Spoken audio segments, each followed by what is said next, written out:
As I reflect on the first quarter of 2022, 5 key themes emerge as drivers of performance.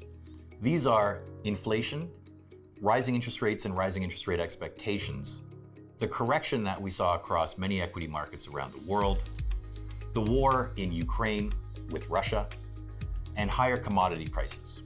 And each of these 5 themes are interconnected. Starting with inflation, what we saw in the first quarter was the highest inflation in Canada and the United States that we've seen on a year-over-year basis since the early 1980s. That has led to the second theme and prompted central banks to raise rates. We started to see the Bank of Canada raise rates. In fact, as we're recording this, the Bank of Canada has announced a 50 basis point increase to its overnight rate. But in addition, we saw the Federal Reserve raise rates, and the tone out of the central banks has shifted from a more dovish perspective to one where we can expect interest rate increases through the remainder of 2022. But not only that, we saw interest rates rise across the bond spectrum, across maturities, and as interest rates move up, bond prices fall. Those two things, inflation and a rising interest rate environment, led to the correction that we saw in equity markets in the first quarter.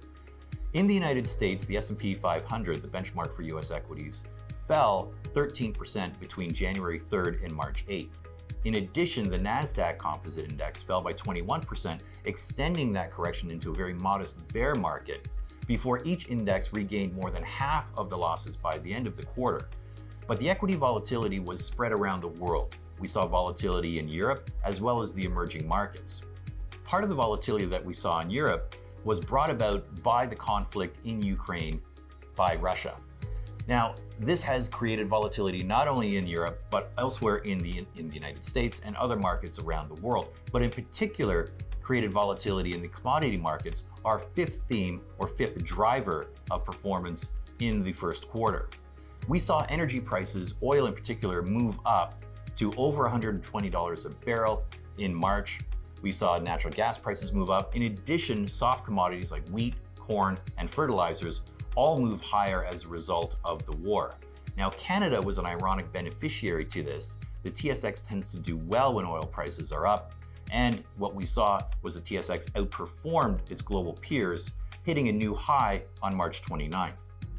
Overall, when we look forward through the remainder of this year, we're actually quite encouraged.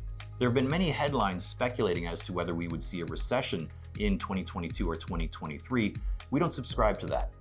I actually think that the recession risks are quite low for this year and into next year. The data would actually support that. Unemployment is quite low in this country and in the United States. Housing activity is quite strong, and we have a very healthy consumer. So my advice to investors as we consider the remainder of this year and as we think about 2023 is to put aside the headlines, to put aside the geopolitical risk, which is proven over history to be a poor indicator of market performance, and focus on the fundamentals. Here, we would argue that the fundamentals, especially following the correction that we saw in the first quarter, have improved materially since we started the year.